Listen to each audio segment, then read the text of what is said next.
Почитуван министер, јас сакам процедуралното да го искористам да се обратам до вас. Четврти ден сме во амандманската расправа и сме сведоци на сето она што го констатирав кога дебатирав во изминативе денови, односно дека се прифаќаат амандмани за политички подобни или политички неподобни општини, односно сега се прифаќа амандман ако се предложи од мнозинството, а не од опозицијата. Ние рековме ќе го поддржиме амандманот и мене ми е искрено многу мачно да слушам кога слушам квалификации на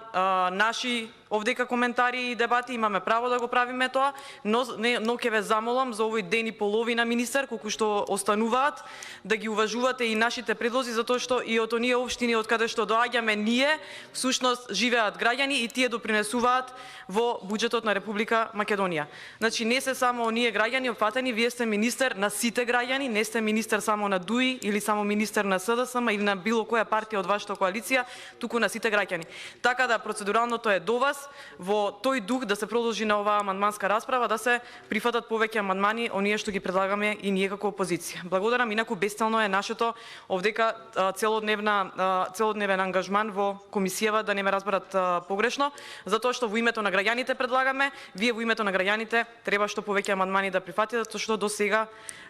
освен што имаше преговори на некој начин за интервентниот фонд во земјоделието,